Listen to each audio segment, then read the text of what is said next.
The True Crime Society podcast contains adult themes and violence and is not intended for all audiences. Listener discretion is advised. If you'd like to skip the intro, please refer to the timestamp listed in the episode description. Thank you.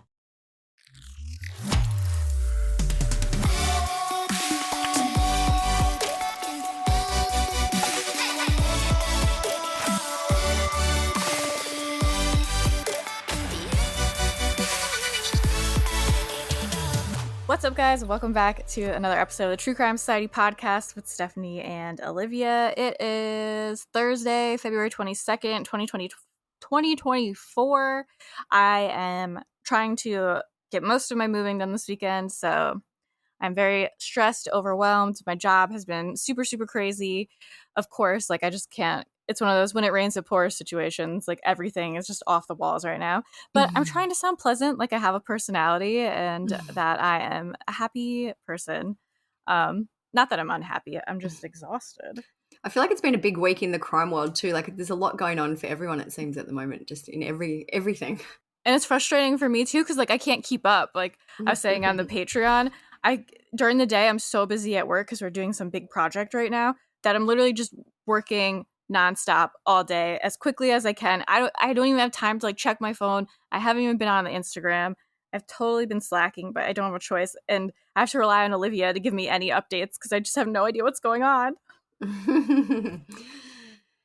You'll be back soon. Yeah, I did have one I was trying to remember things through the week. And again, I was I should write these down so I don't forget, so that I had some sillier, nicer things to talk about besides how stressed I am. But I know I mentioned how I went to the deli and there was a woman that worked there that I knew from when I was younger, and I felt happy about that. Well, things took a turn. Not at the deli.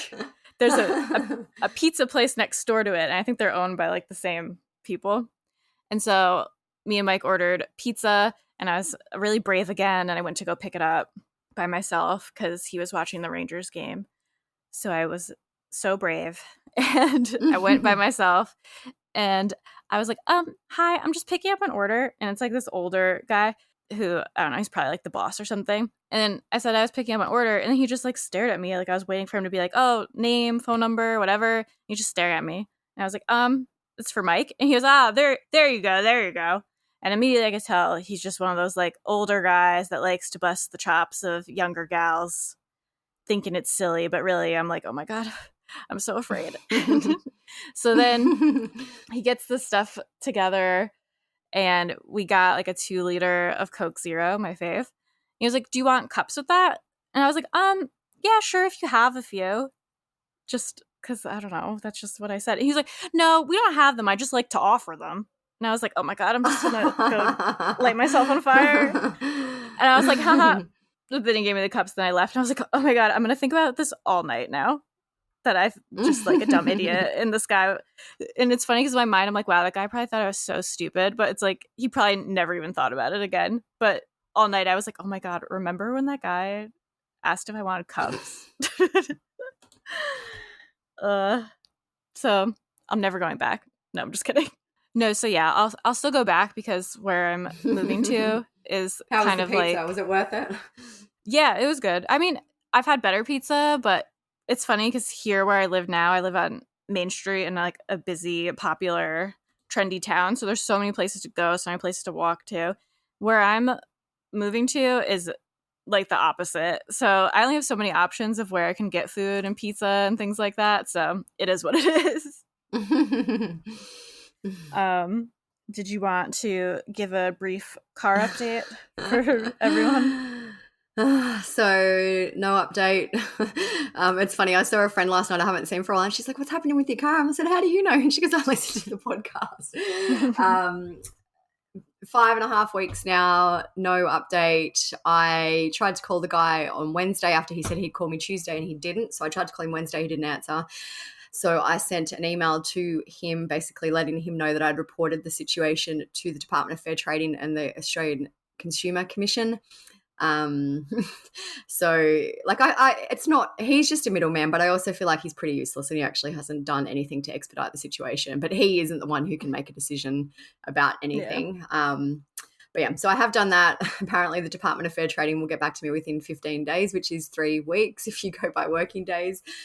But yeah, no updates. Still got the rental car. Still absolutely nothing from my car. He did reply to me though after I told him that I had reported it, and he's like, "I understand your frustrations. We are still waiting for the part." But and when I spoke to my cousin who's the lawyer, she's like, "It's not your concern if they're waiting for a part. You are not having that car back." So Yeah. anyway, still ongoing, still nothing. Another week. It's Friday, as I say every week. After today, I won't hear from him for 2 days. I'm going to Taylor Swift on Monday, so I feel like I'll just forget about it until at least Tuesday and then try and get something to happen. But yeah. A nightmare. But hopefully, maybe by the time this episode comes out, since we record like a week in advance, maybe we'll have good news, and maybe my life will be less chaotic. So let's hope for our future selves that we are much happier than we are. Not that we're unhappy, but in a better spot than we are right now when this comes out. It's been a crazy start to the year. Like I would never ever have thought this would happen. It's our year. It's gonna be our year. Like, things could obviously be worse. It's like I've got a car. It's just frustrating and annoying and probably illegal as well. So anyway. Yeah. It's just annoying when there's no progress being made, but it's totally out of your control. Yeah. And I've had so many people send me nice messages and like send me articles about similar situations and all that. So that's been nice. But it's shitty too that a lot of people have been in the same position with other types of cars. Like it seems to happen quite a lot, which is bad in itself. Yeah. Take them down. Take down the man. I was saying to Olivia when we recorded on Patreon that it's getting to the time where she needs to threaten that she has a semi-successful podcast and over 100,000 followers on Instagram, and we will take down this car company. If I added them all up, like even on Facebook and stuff, there's probably over 500,000 people. A lot of duplicates, I'm sure, but we don't need to focus on that. Yeah, just scare them. Just kidding. They'd be like, we don't care. Yeah, I know. They're like, good for you. They're like, we're literally a massive international brand. We don't care. But still, they should. Yeah, so not another week, another non-update. Before we get into the episode, we're going to hear a word from our sponsor, Dipsy. We use our phones for everything at this point, but do you know that you can use it for some sexy me time? Don't worry, your fantasies are safe with Dipsy. Just don't forget to use your headphones. I know that sometimes real life can be a lot. We talk about hard topics and sometimes you just need a bit of an escape.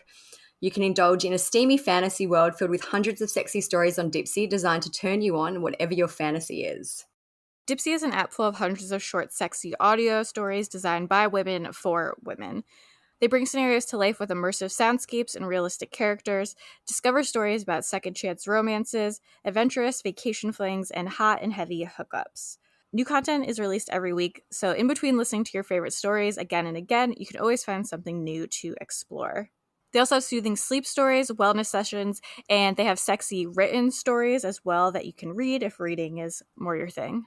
For listeners of our show, Dipsy is offering an extended 30-day free trial when you go to dipsystories.com/TCS. That's 30 days of full access for free when you go to dipseastories.com/TCS. dipsystories.com/TCS. So we do have an update on a case that we had been following for a long time. We did do an episode on it, so we have linked it recently because the trial is going on for Harmony Montgomery's the case. I know we posted it recently, but if you ever want to hear an older episode, I found if you just type in whatever platform, True Crime Society and like Harmony, it'll come up pretty easily. So we did an episode on her when this all happened. And her father, Adam Montgomery, he was accused of killing her. And there's it's just some pretty awful details of what he did and how he tried to cover it up. And it's just a really sad story. But he was actually found guilty of second-degree murder on Thursday, which is today, our time. He was also found guilty of second-degree assault, falsifying physical evidence, abuse of a corpse, and witness tampering. Jurors deliberated for about 7 hours after getting the case on Wednesday. They asked the judge one question on Thursday about the legal definition of the word recklessly. Adam Montgomery, he wasn't in the courtroom when the verdict was read, which I think is interesting. And I've seen a lot of people commenting that they also think it's interesting because he just chose not to be in the courtroom for the entirety of the trial, which I don't even get why that's a choice. No, such a coward too. Like, what a coward thing to do. I agree. Also shouldn't be a choice. If you are on trial for something, you should have to show up in the courtroom. And for the other time we were talking about this was like there was another case where they didn't have to hear the victim statements. Yeah, I was like, yeah. you should absolutely have to hear as the victim, or not specifically like you're the victim, but the family of the victim. I'd be like, no, I want him to hear what I have to say, and like what I want should matter more than what they want. Absolutely, I agree. So yeah, it's best. And what he did to Harmony was just like so awful. This was definitely ongoing abuse. She was definitely treated terribly. And then he, like, trigger warning, not that's overly graphic for a true crime podcast, but this is a little kid we're talking about. He basically ended up beating her to death, cut up her body, carried her body around in a bag that he left in his work cooler to not get caught with it. And then I don't even remember what he did, but got rid of them somehow. Like, hid them in a ceiling at one point. Was that too? Yeah. So he's going to do all these horrible things, and then you're going to be like, oh, I'm not going to be there. Like, he should not get the option. He's the scum of the earth. Like, I feel like absolutely this was the right verdict. I was a bit worried because they deliberated, like they left on the first day and then came back and found him guilty on the second day. But when they left the first day, I'm like, oh, I thought surely there is no way it could go his way. Like, I thought it's been, the trial was horrendous. He did horrendous things. So I am very, very glad they came back with that verdict. And I knew as soon as I saw you posted it on True Crime Society, I think, that the jury was 10 women and 2 men. I was like, oh, hell yeah. I was like, we're getting justice because these 10 women are not going to be putting up with his shit. I am shocked that his attorney allowed there to be 10 women. Like, I feel like you can, discharge jurors if they're not. I feel like it is a weird jury pool to allow, basically. 10 women on a case about child abuse and child death. I would have thought the attorney would have preferred it to be a bit more even. You'd think in any case, really, it should be like kind of even. Yeah. Not to say that men like can't stand up for child abuse and stuff, but I knew that women would like feel the rage. So yeah, a good outcome obviously won't change what happened to Harmony, but at least he is getting some justice. Yeah. Because they never even really found her remains. No, right? They haven't found her. Because that always makes it like a little more difficult when they actually don't have the remains or a ton of evidence. But it's basically because his wife or his girlfriend, her stepmom, turned on him even though she was there and maybe didn't exactly participate, but kind of just let it happen and never said anything. She turned on him and testified against him for some type of deal. So I guess that's good, but she's also like still a scumbag too. Yeah. Well, now we're going to get into another sad story about a young child. So again, trigger warning, we're going to be talking about Audrii Cunningham, who, if you follow us on Instagram or Facebook or any social media, you've definitely seen us posting about this because it was a pretty big Amber Alert and there's a lot going on. The guy who has been arrested for it was actually commenting on our page defending his innocence, which we like didn't even realize right away because it was just like so strange. I feel like it happened overnight my time, so when I woke up in the morning I'm like, what is going on? Yeah, and because it was on the page too, right? Not the group or anything. In the page, because we'll get into what happened, but basically he was the last person to be seen with this child, and so he has a very long rap sheet and he has a lot of very offensive tattoos. Like, he's a very distinctive looking person. So, yeah, like if you want to envision an absolute dirtbag, scumbag, trash child abuser, he's pretty much exactly what you'd picture. Yeah. All right, so we'll get into that one. Yeah, mourners are covering this community in a sea of purple. 11-year-old Audrii Cunningham's favorite color, particularly here at the Trinity River, where the 11-year-old's body was found in the water on Tuesday. And we now know, according to the Harris County ME, little Audrii died of homicidal violence, including blunt head trauma.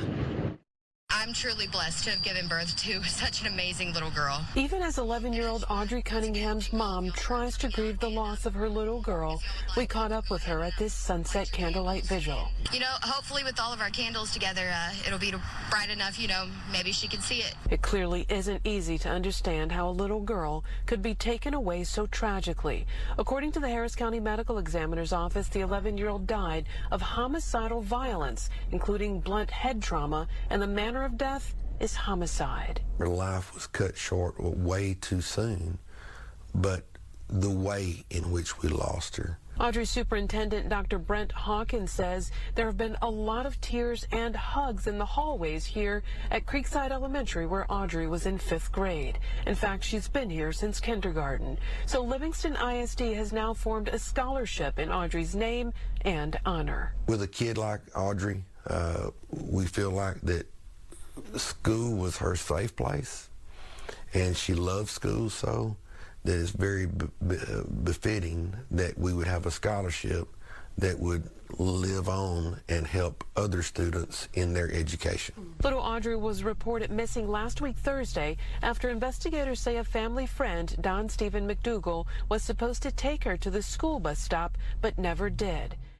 Audrii Cunningham was an 11-year-old girl, and she went missing out of Livingston, Texas. And she was apparently last seen around 7 a.m. on Thursday, February 15th, 2024. So this is a very current one. There's probably still going to be maybe some updates on some things. So if there is in the end, I'll add in a clip. But all the major things have happened, I would say. Yeah.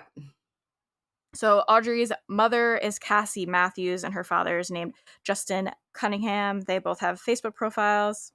So from what we could gather online, it seems like Cassie, her mother, didn't have custody of Audrey. Audrey lived at a home in Livingston with her father, Joshua, and we believe his mother also lived at the same property, so her grandma, and a man named Don Steven McDougal. He goes by, even though his first name's Don, he goes by Steven, so we'll refer to him as Steven. And he also lived there as well, and he lived on the property in some type of trailer camper thing. Initially, people were saying like he was like the dad's roommate, but yeah. I think he lived on the property. I'm assuming they were pretty chummy. Yeah. To an extent, if the dad was gonna let this guy bring his daughter to the school bus, or yeah, not a ton of info on that relationship. Like, has the dad even really said much? No, the dad hasn't said much. And a lot of people have questioned why the dad was letting this criminal, disgusting person live on the property. But yeah, they were friends. Like, I feel like it seems like a small community. I know that Stephen knew the mother as well. I feel like they were just friends, and he had lived there for a while too. As some background into the area, Livingston has a population of around 6,000 people, has a crime rate of 68 per 1,000 residents. So it has one of the highest crime rates in America compared to all the communities of all sizes. So from the smallest towns to the biggest cities, it is still one of the worst. Your chance of becoming a victim of either a violent crime or property crime there is 1 in 15, and 22% of homes in Livingston live in poverty. So Cassie, the mother, she seems to have known Stephen before all of this happened. She posted some screenshots online of conversations between them. At 6:46 p.m., so this is the day that Audrey disappeared, he messaged her saying, "Hey, have you seen Audrey? I dropped her off at the bus and she didn't get on and hasn't gotten home." And the mom said, "No, Stephen, where the fuck is my kid?" You can see too in the screenshot that she posted, there's some previous conversation. Like she writes in, like, we don't know obviously the context, but she wrote, "Y'all have a good day, man." And then he wrote, "Yes, madam." So like they've been chatting on and off before. It's interesting because it's that same day, right? Because it says 3:52 p.m. he says, "Yes, ma'am." And then at 6:46 p.m. he says, "Hey, have you seen Audrey?" There are a whole bunch of messages which you won't get into in this episode because I don't think it's related to the case, but we have screenshots of them on the blog. But basically they had been definitely chatting earlier that day and in the past. At 6:46 p.m. on Thursday, February 15th, which is almost 12 hours after she was last seen allegedly, Stephen sent Cassie a message asking if she'd seen Audrey, and that was the one we just read. Records show that Stephen has a lengthy criminal history that dates back to 2001. when he was charged with possession of marijuana out of Liberty County. He's hit with an assault of a public servant charge, and then the list goes on from there. In 2003, he was charged with possession of a dangerous drug. 2005, he was arrested in Baytown for evading arrest. 2006, he was charged with possession of a controlled substance and theft. In 2007, he was convicted of enticing a minor with intent. 2009, he was charged with unauthorized use of a vehicle. 2010, he was charged for aggravated assault with a deadly weapon. In 2014, he was charged with theft and reckless driving. 2019, he was charged with aggravated assault causing serious bodily injury. 2020, he was charged with harassment. 2023, he was charged with resisting arrest. So that's a lot. If you Google his name too, like I think I counted at least 12 mugshots. Like he was trash. He was a horrible person. Yeah, and this is why people kind of turned on the dad. I don't know a ton about him, and I try to not be super, or I try to give parents like the benefit of the doubt sometimes. I try not to be super judgy because you just like never know. But this guy seemed like a bad guy. Yeah. Like blatantly. So, I don't know. So, obviously there was one charge on there that seems the most relevant was him enticing a minor. So, in terms of that charge, it was 2007, and he was convicted of enticing a minor with intent.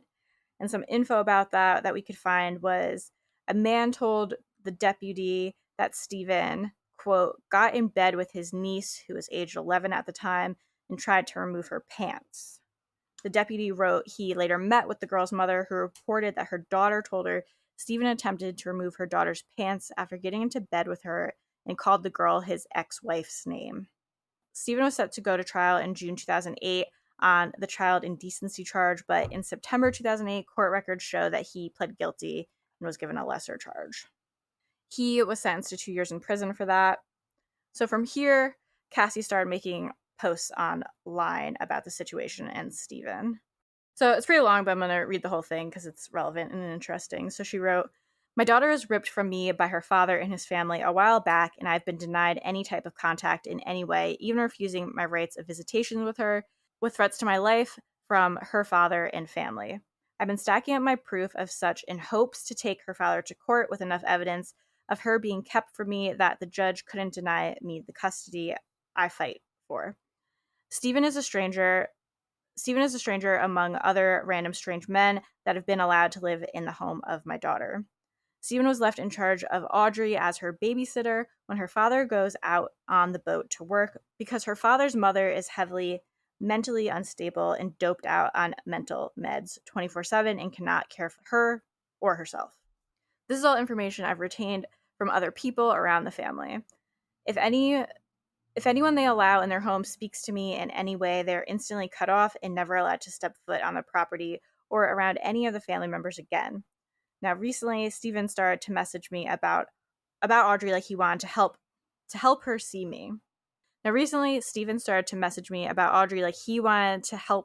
me. I've known the man wasn't right from the jump, but used him to get any information I could about my child. Last night, he messaged me trying to convince me to come alone without my fiance to a park around the corner from my home to meet up with him and see my daughter. He insisted Audrii didn't like my fiance and she doesn't even know him. Red flags are flying high to me at this point, but I play along with the idea in hopes to get my daughter in my sight after school so that I could call her father myself to come get her from this man. I was only trying to keep her father from pressing false charges or giving me further backlash or my daughter further backlash for being around me. He talks about all the chaos they put my daughter through at the home, and he isn't the only mouth I've heard these things from. Well, he tells me he's taking her to school this morning and then coming to me with her after school. I realized that wasn't the case, and I message, I guess today isn't going to happen, and have a good day, while my fiance tried to contact her father. Her father directly, due to me being blocked from all ways of communication with him, to let him know something wasn't right about Steven and the whole situation. At 7 p.m., her father's mother goes to my fiance's mother. At 7 p.m., her father's mother goes to my fiance's mother's home in the same neighborhood as they live, claiming she's missing and never got off the bus. Her father received a message from the school at 1 today saying she wasn't at school, and he didn't even attempt to contact the bus barn until 5 p.m. They didn't contact law enforcement until after 7 p.m. How did you not notice your 11-year-old daughter hasn't made it home from the bus stop for 3 to 4 hours? Steven said he was taking her to school. Then when she came up missing, he all of a sudden was taking her to the bus stop. Things don't add up. And why did he push so hard to try to get me to meet him alone? I need answers, and I need my baby to come home. This man clearly knows what's going on or where my baby is, and I know it in the pit of my stomach. Before we go on, this episode is brought to you by IQ Bar. I love IQ Bars. When I got my package, I was so excited to open it up. I've been loving their plant protein bars as a quick breakfast. You know, sometimes if I don't have time before I go to work, I grab one, I grab it to take to work as a snack. My favorite one is the almond butter chip. The other day it got a little tiny bit melty and it was so delicious and decadent like a brownie, but so good for you. I have been loving my products and I'm going to order more today. I really love the peanut butter bar. I already ate all of them, so I definitely have to get some more.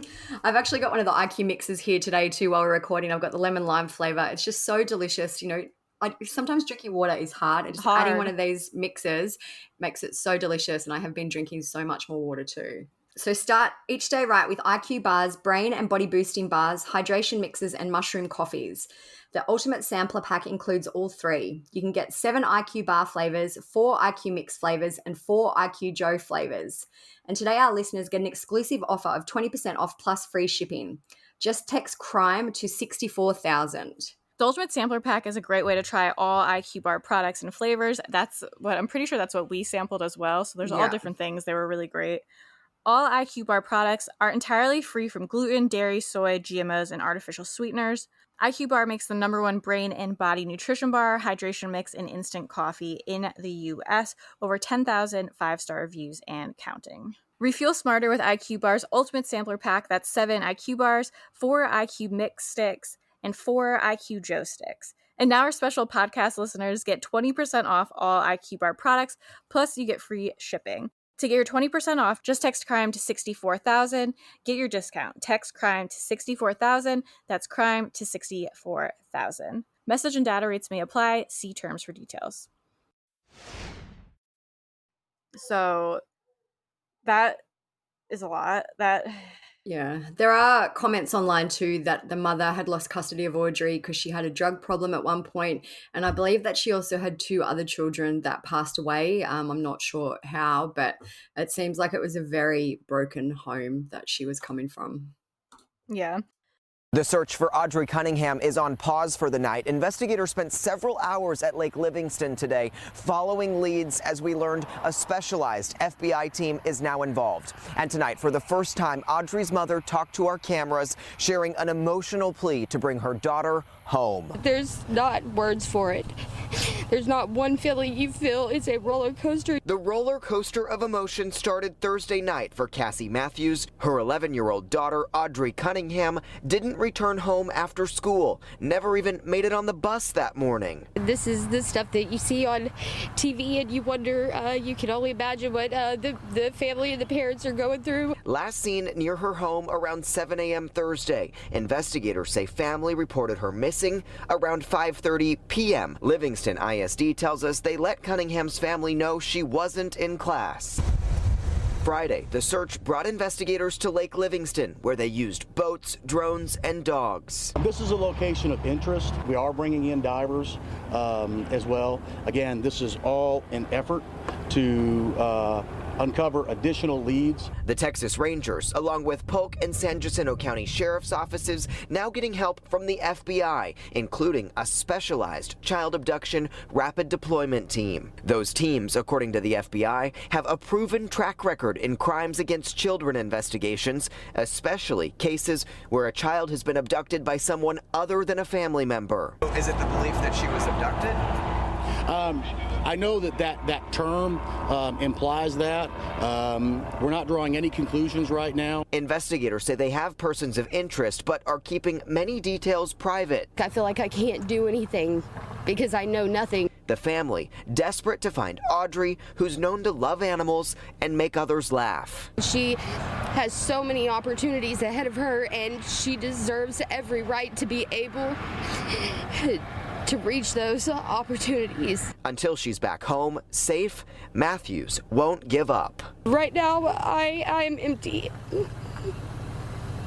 And I'm not gonna be the same unless my baby is returned to me. Investigators tell us they have other locations of interest as well, but we don't know where those are. We know that they do plan to be back here at Lake Livingston tomorrow morning, and any tips should be called in to the Polk County Sheriff's Office.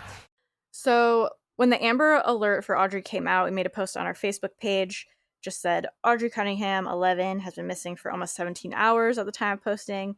She was allegedly dropped at the bus stop for school this morning at 7 a.m. in Livingston, Texas. She never made it to school. According to online comments, Audrii was allegedly dropped off by her father's roommate, Don Steven McDougal. McDougal has a large rap sheet for unrelated charges.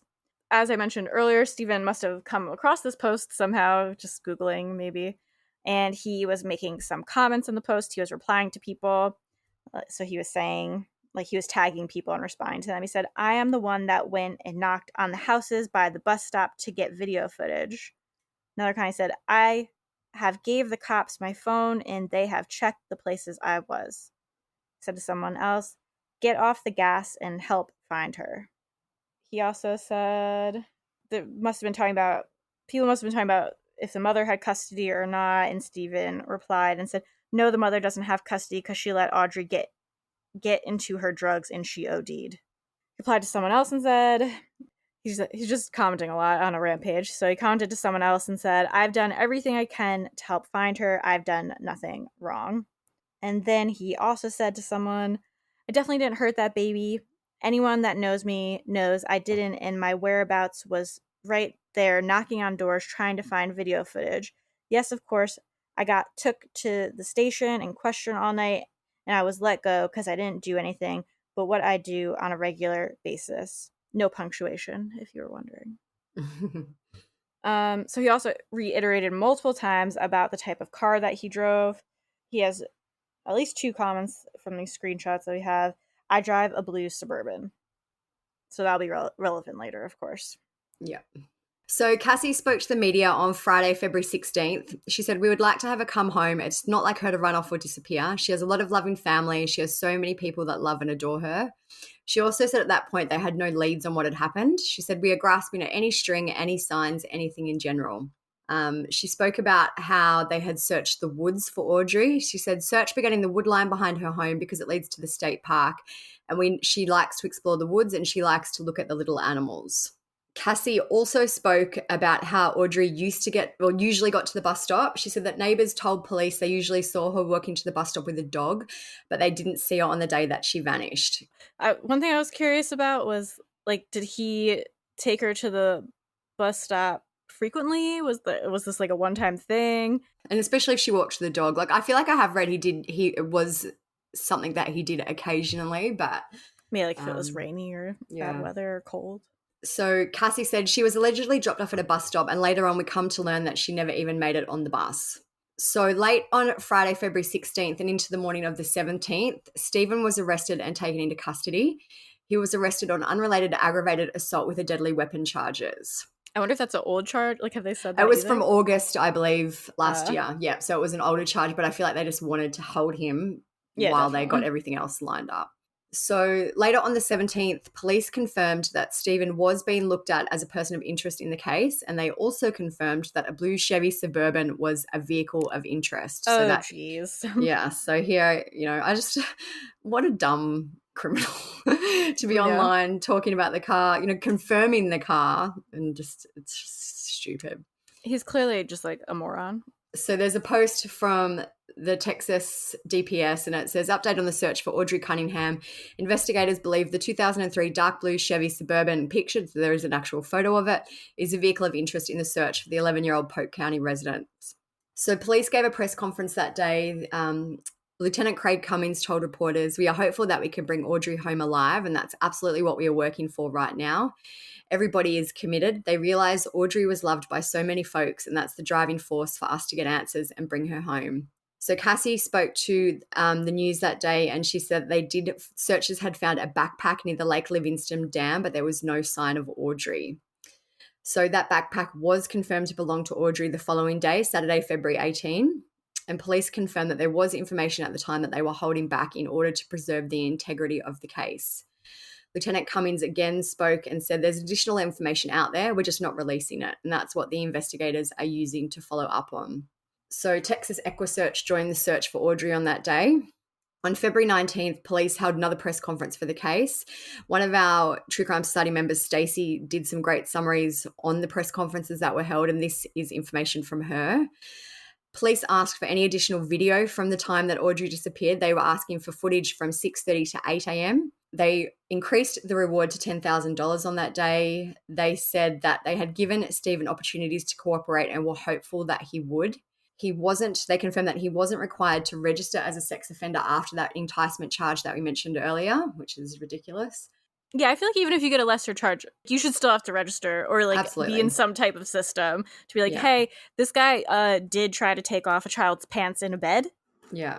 And he was convicted of, something relating to that. So Yeah. they did confirm too that Stephen was living in a camper behind Audrey's home. They believed he was the last person to see her and that he did drop her occasionally to the bus stop or to school. They said he had not confessed. They said they feel that she went missing at around 6:45 a.m. And they said they were hopeful at this point that there was a chance she still could be alive. They said that Stephen at that point was the main person of interest and they wouldn't share the locations that he had shared with them. They said that they had searched the home and the camper at that stage and that the family were cooperating. So on February 20th, the following day, Audrey's remains were found in the Trinity River. Police gave a press conference that afternoon. Again, Stacey gave these notes to us. They said that her body was located in the river under US Highway 59 and that the Amber Alert would be cancelled.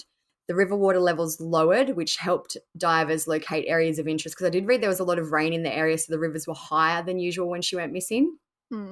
They said that based on evidence, an arrest warrant was being prepared for capital murder for Stephen in the death of Audrey and that he was still in jail on the unrelated assault charge. They took Audrey's remains for an autopsy and they found her via cell phone and video evidence and information from Stephen.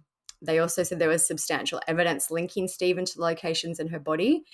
They wouldn't release any information on the condition of the body when she was found. And they said that was the location that Stephen was at on the day she disappeared. They said her body wasn't visible to the naked eye. And they said that there was no evidence to show that she was held anywhere else.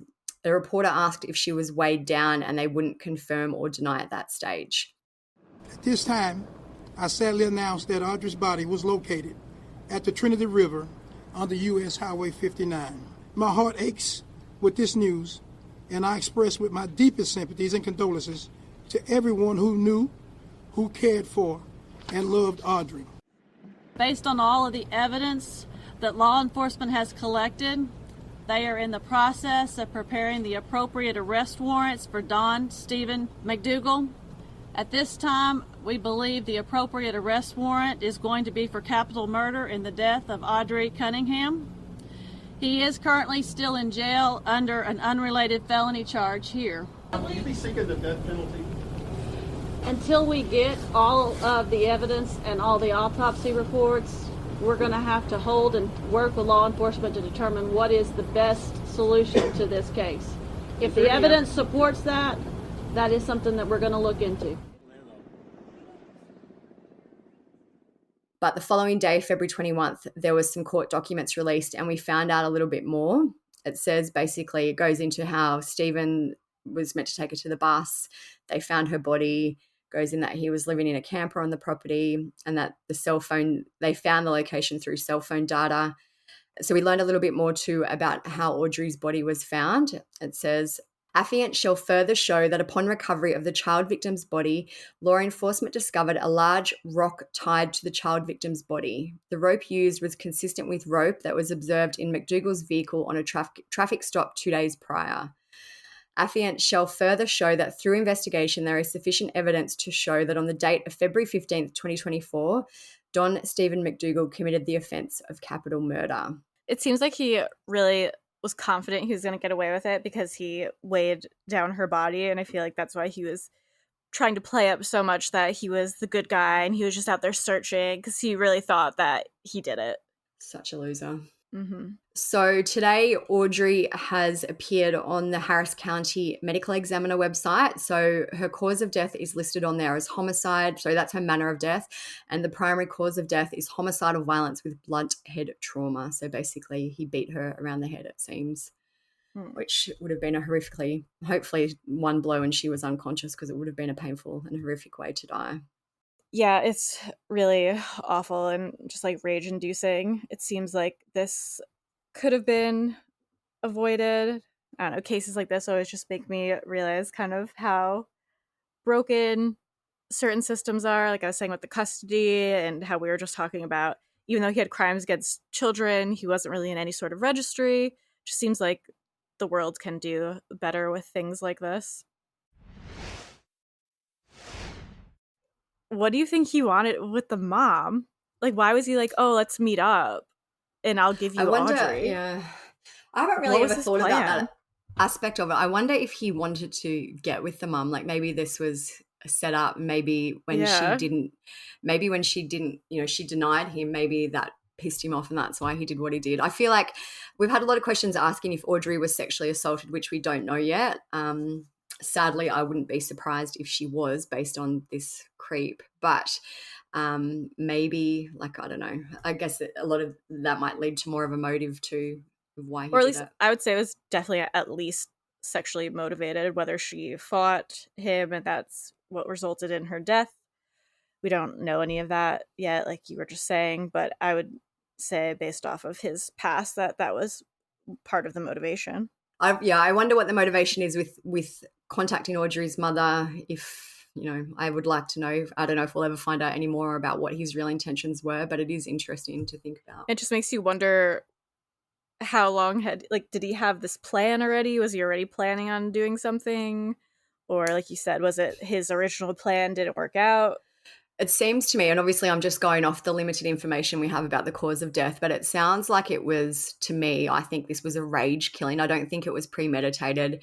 I feel like he got mad about something and basically beat her to death.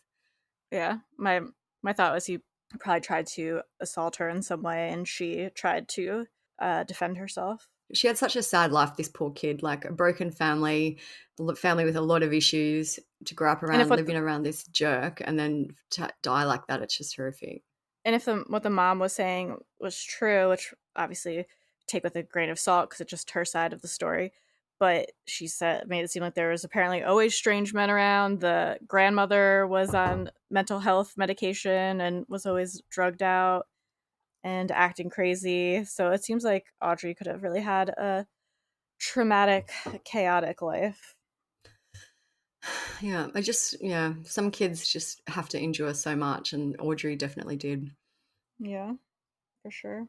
So as we mentioned earlier, when Stephen was commenting on our Facebook, this was picked up by some news agencies. There's an article from CNN that talks about it. I'll just read an excerpt. It says, McDougal apparently took to social media last week to state his innocence. A comment of "I'm not guilty" from a Facebook account appearing to belong to McDougal was added under a post on the Facebook page True Crime Society the day after Audrii was reported missing. And then they go into what he wrote. I was there, I was questioned, I'm not running or hiding, I have done everything I can to help find her, I've done nothing wrong, which is clearly not the case now. Likely not the case anyway. We had a few questions about if this was the first time a murderer has ever interacted in our groups and Facebook page, and it's not. I don't know if you remember. Do you remember? I think her name was Lisa Snyder. She was the mother who killed her 2 kids with the dog leash in the basement. Yeah. She was in the group for a little while, and I think that, there's been a few instances, but I feel like this is definitely the most that it's the most high profile one. And the most that a criminal has ever interacted. Sometimes they'll just be in there and not do anything, but I don't think I can remember one where anyone has commented as much as he did. Or at least where it was definitely them. There's definitely been times in the past where we're like, do you think that this is them under a fake profile? And even like I wasn't in our group, but even in the Moscow murder, how they had that Papa that account. Yeah. Rogers. I was gonna say Papa Roach. I'm like, that's not I was gonna say Papa Roach too. Papa Rogers. But yeah. So it is it's wild that he was just out there saying, I didn't do this everywhere on Facebook. And then he probably did do it. I don't think he was a very educated person. No. Judging by his crimes and his behaviors, I don't think we mentioned either that he has like swastika tattoos.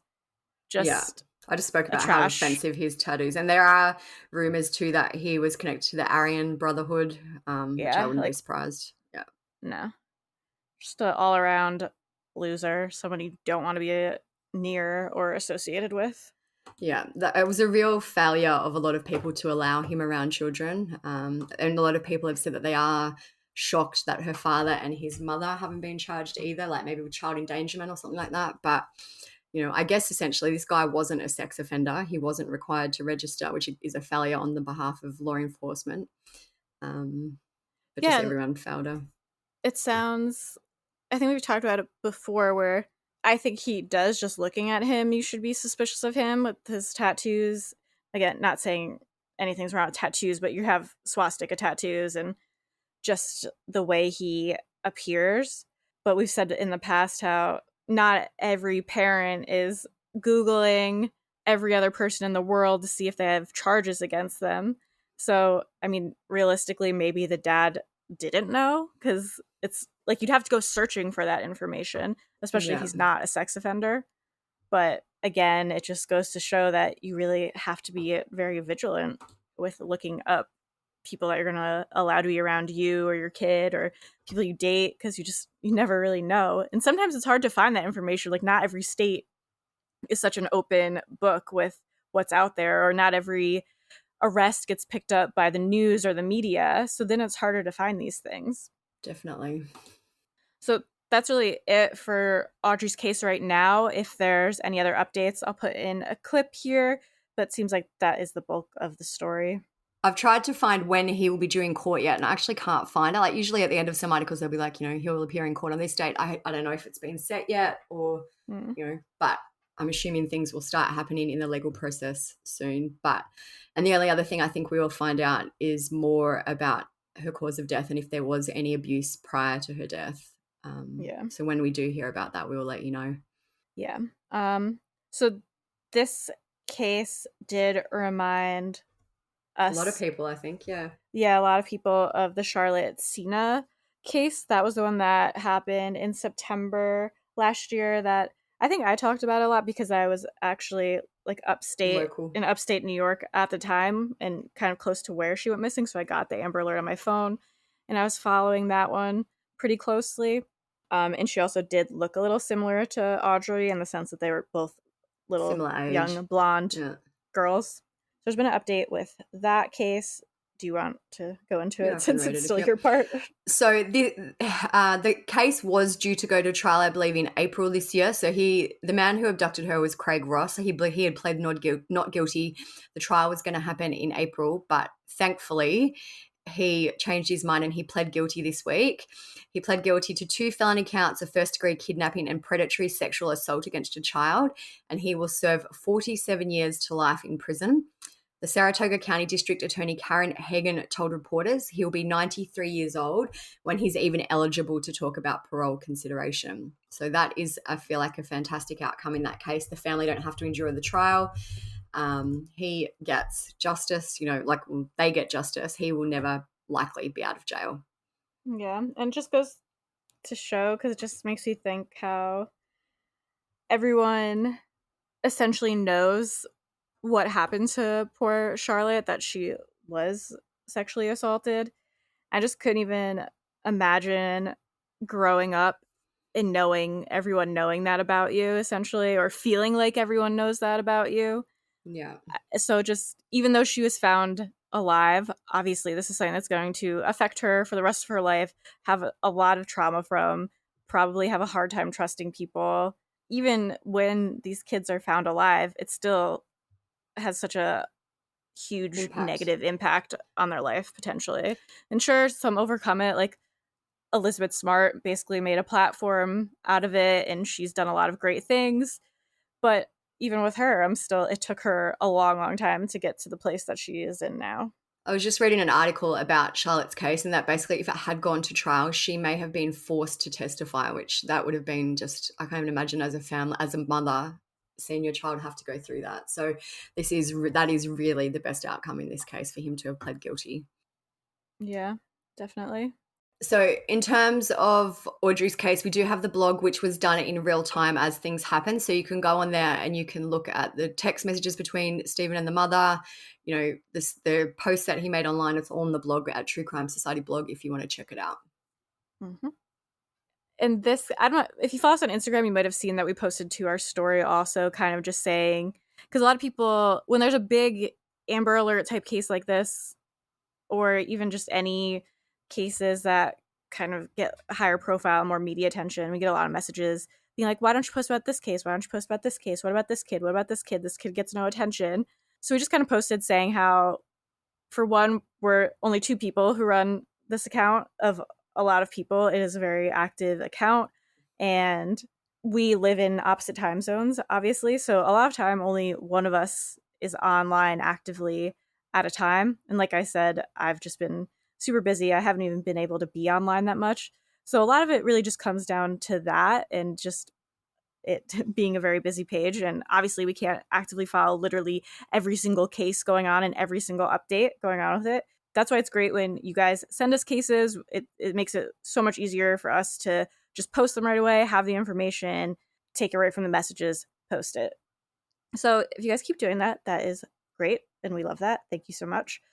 But we were looking into some of the other cases that were sent to us, and we are going to do an episode sometime soon with some other Amber Alert type cases or missing kid cases, that, because sometimes they just don't have a lot of information, but there are still ones that have a decent amount of information that just don't get the coverage that some do. So we are definitely planning on doing that as well. We would love to be able to talk about every case and post every case ever, but I think it'd be physically impossible. So we're doing the best we can. So if there's any out there that you think have enough information to at least be part of an episode, send them our way, and we'll do our best to cover as many as we can. Definitely. I just hate when people think we do something out of like maliciousness or bias, or like, why don't you care about this kid? Because that's definitely not the case. It's just more of a, we can only do so much as 2 people. Yeah, exactly. Yeah. So send us over any that come to your mind. But that is it for this episode. Like Olivia said, we have the blog with all the screenshots and everything at truecrimesocietyblog.com. And make sure you follow us on Instagram. That's where we post kind of like the most updates quickly to our stories throughout the day. We're True Crime Society on there. And if you want to follow our personal accounts, mine is StephSum_. Olivia's is TCS Olivia. You can see what we're up to. And we are on Patreon. So if you want more content from us, we do all the episodes ad-free on there. We also do weekly bonus episodes as well. Usually it's cool because we do the weekly bonus episodes and I put them out right away. So we're able to cover more current cases that don't have a ton of information out yet. So, because those episodes are usually 30 to 40 minutes long. So it's less time to fill. So we're able to talk about like the ones that are happening right now that everyone's talking about. Like we were just talking about this case that seems like it's going to be, it's going to be a big one, I think. Yeah. Yeah, so we just recorded a Patreon episode on a case that's only come to light yesterday, so literally less than 24 hours ago, and it's about 2 men in Sydney, Australia. One was a TV presenter and his partner, and basically blood was found at their house. All the belongings have been dumped in a bin, and they're now looking for a 3rd man who is maybe stalking one of the men as well. Like it's confusing, but basically 3 men are missing, and they believe maybe one of the men, who is also a police officer, is responsible for the disappearance, and I suspect likely deaths of these other 2. So a very interesting case. So there might be an update on that one also by the time this episode comes out, but just to say that we try to do more current ones on there as well. And we have some fun chats on Patreon, so check us out there. And all the usual stuff. Leave us nice reviews, comments, share the podcast, share to your Instagram stories, all those things. They're a big help to us. And that is really it. So thank you guys for listening. Stay safe out there. Peace out. See ya.